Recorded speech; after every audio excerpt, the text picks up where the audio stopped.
40 à 60% des patients soignés dans les cliniques tunisiennes sont des patients étrangers. Et à l'intérieur de ces patients étrangers, environ 85% sont des Libyens.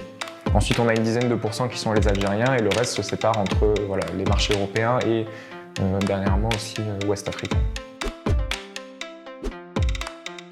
Je pense qu'il faut voir un peu ça de manière historique. La Tunisie a son indépendance. Politiquement, le dictateur Habib Bourguiba, quand il prend le pouvoir, il développe beaucoup l'éducation et la santé. Il modernise très vite le pays. Et assez rapidement, la Tunisie, par rapport à ses voisins, elle se retrouve avec une infrastructure médicale, une infrastructure éducative bien plus développée, bien plus performante.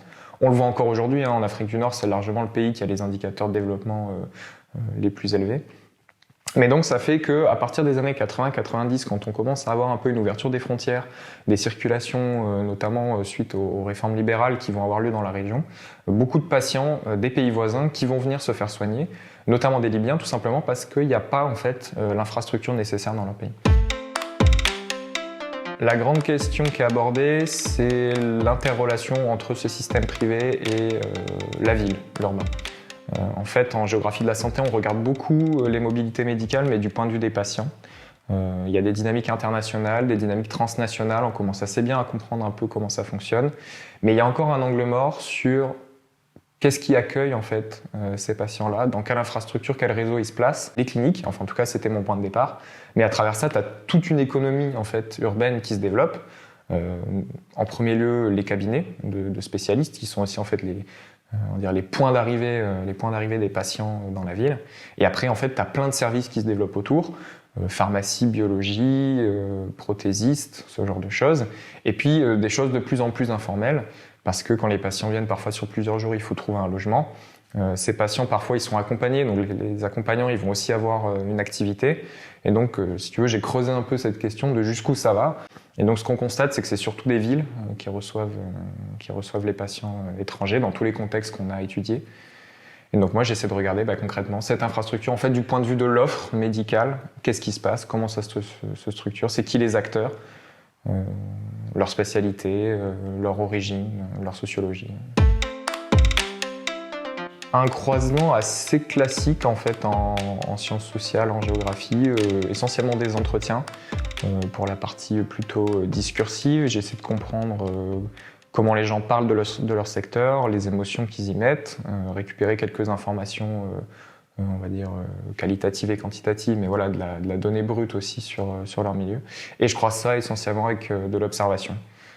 L'observation dans les lieux que j'ai identifiés. Donc je suis resté fixé à Sfax, j'avais fait un peu de terrain à Tunis, mais c'est vraiment Sfax qui m'intéresse comme ville. Et donc à Sfax, j'ai pris 3 espaces dans lesquels j'ai passé beaucoup de temps, j'ai pris beaucoup de photos.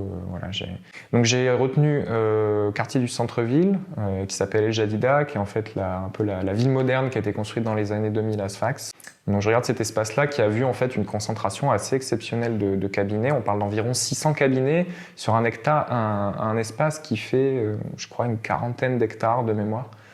Et après, Sfax est structuré en fait c'est une ville un peu en doigt de gant, si tu veux. Tu as le centre-ville et après tu as des routes, des radiales qui partent en direction des villes du pays. Et chacune de ces routes porte un nom et voit en fait une concentration d'activités. Et là, j'en observe 2, la route de Grenda, la route de la Frane, en fait, sur lesquelles se sont implantées en fait récemment plusieurs cliniques. Voilà, il y a une matière à comprendre comment l'entrepreneuriat médical s'insère dans tout un tas de choses, que ce soit des dynamiques sociales, des dynamiques spatiales.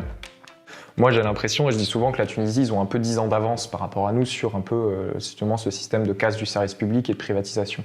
Et donc de regarder un peu du coup à quoi ça va ressembler peut-être la France une fois que ces systèmes-là seront mis en place. Alors il y a tout un tas de spécificités tunisiennes qui font qu'évidemment ça se passera pas comme ça en France.